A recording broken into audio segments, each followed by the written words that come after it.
Hello and welcome everyone to the latest rendition of our weekly server fantasy series, the CUFL Recap. And on this week's rendition, we've hit the 10th week of league play, and this league continues to find ways to stay interesting and engaging. As the race to the playoffs heats up, let's take a look and break down each of this week's matchups in our Week 10 CUFL Recap. Our first matchup was a tightly contested matchup between Finio and Jersh, with Jersh putting up just enough points on the board to etch out a win. Finio struggled to put up points this week as a solid team performance was ruined by an absolutely horrendous day from Justin Fields. If not for a screen pass that was taken 42 yards for a touchdown, Fields would have finished the day with 12 passing yards. Not to mention Finio attempted a bold strategy for this week, deciding to leave the tight end slot wide open instead of picking up a replacement for the week. Patrick, the temperature's the lowest we've ever had for a launch. Did you manage to run a quality check on the O-ring seals around the right SRB? No.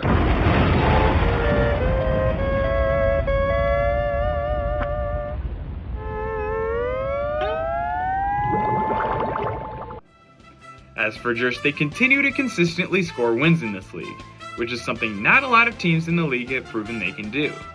This fact remains the sole reason why the team stands atop the league at 8-2. But considering Jersh would have lost had he faced any other team this week, you sometimes just can't help but wonder if the team can continue the success. Jersh's legitimacy as the number 1 seed will continue to be tested as we reach the final stretch of the season. In our next matchup, we had the Bayside Bird Brains returning to form and showing Rish no mercy in a 55-point blowout. After an upset loss last week to the number 8 seed, this team locked in and redeemed themselves in a big way. All of the Tetris pieces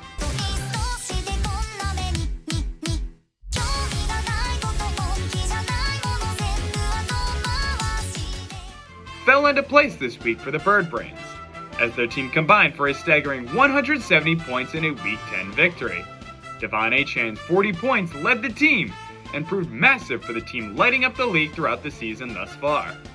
As for Rish, they find themselves in an awkward limbo of the league. Good enough to beat the opponents ranked lower than them, but not good enough to hang with the top teams. The team has proven to be wildly inconsistent, but with plenty of talent on the roster including star wide receiver Puka Nacua, a playoff push isn't entirely out of the question, but will take a strong showing from this team down the stretch. In our third matchup, it was yet another upset victory for the bottom-seeded team.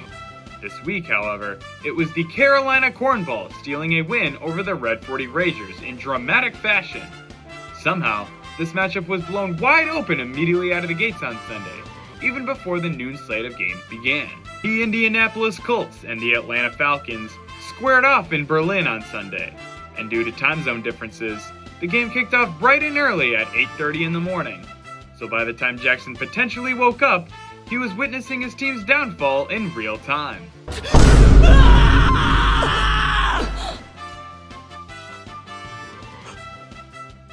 Running back Jonathan Taylor, the saving grace of the Carolina Cornballs, put up the highest single-player point total this season thus far, scoring nearly, get ready for this, 50 fantasy points in his overtime win against the Falcons.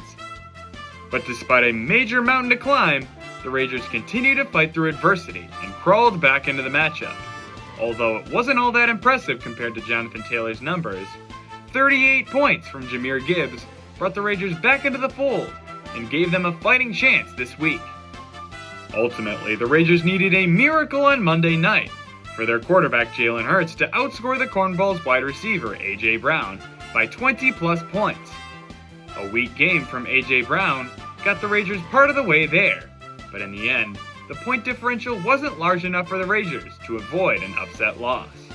And as for the Carolina Cornballs, this week was finally the morale win they needed, as the team scoring as many points as them has to win games eventually. Ultimately, the wolf in sheep's clothing at the bottom seed, known as the Carolina Cornballs, got a surprising and inspiring win to help stitch me up and keep their hopes alive. And finally, our absolute cinema game of the week was our second showing of last year's Super Bowl matchup. And trust me on this one, I'm not just putting my team in this segment 2 weeks in a row just because I want the spotlight or attention or anything like that, no. This one was an absolute classic. In what was a matchup that featured the number 6 ranked Columbus Clankers and the number 8 seeded Bad Omen Barbarians, whoever was the loser of this matchup would ultimately fall to last place. So by definition, what was a premier match of teams last season now turns into our second ever CUFL Toilet Bowl.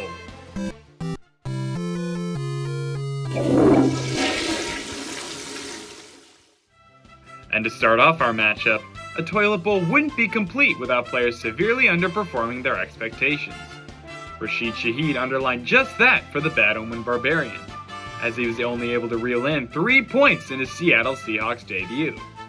And for the Clankers, an injury to Garrett Wilson caused him to exit Sunday's game before he was able to log any points for the team.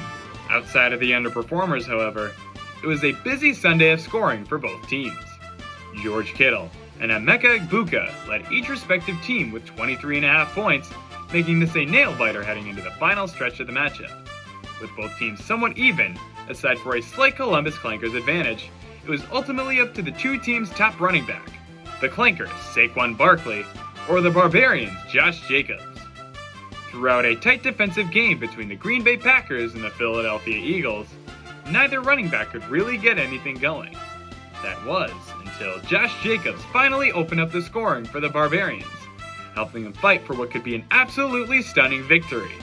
This matchup featured both teams fighting tooth and nail until the bitter end, as with 2 minutes remaining, this was the matchup score, with literal decimals separating the two teams.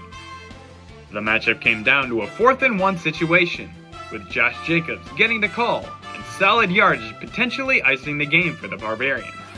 But a play that honestly broke my heart as a Packers fan ended up paying me my fantasy matchup as a result of a Josh Jacobs fumble on the play. This was a much needed morale win for the Columbus Clankers, as they avoided rock bottom of the league from a loss and remain in the middle of the pack as the 6th seeded team. But for the Barbarians, they dropped yet another game, this time in heartbreaking fashion. They were just a few points away from putting away a massive victory for their season and completing yet another sweep of the Columbus Clankers. But the rest of the season looks to be a tough stretch for this team, as after climbing to the sun and winning it all last season, they have now fallen into a concrete jungle. Level 7, the luckiest number. Is that a module? A corn module? The door opened. I can finally leave. Martha, I'm coming home, sweetie. Ooh. I'm back in the fucking building again. Oh my God, I'm so Please stop. sick. Ouch. Oh no. Please stop. wait, Ouch, no, ouch. not again. So congrats to Jersh, the Bayside Birdbrains, and the Carolina Cornballs on getting a win this week. So let's jump ahead and take a look at our Week 11 matchups. We have the Columbus Clankers taking on the Carolina Cornballs, Rish taking on the Bad Omen Barbarians, Finio taking on the Red 40 Ragers, and Jersh taking on the Bayside Birdbrains. All 8 teams of the CUFL continue to duke it out for the 4 remaining playoff spots, as time is quickly running out on the regular season. With 1 month of the regular season remaining and plenty to play for, what action will we see next for the Cheese Crab Union Fantasy League? Find out next time on the next rendition of the CUFL Recap.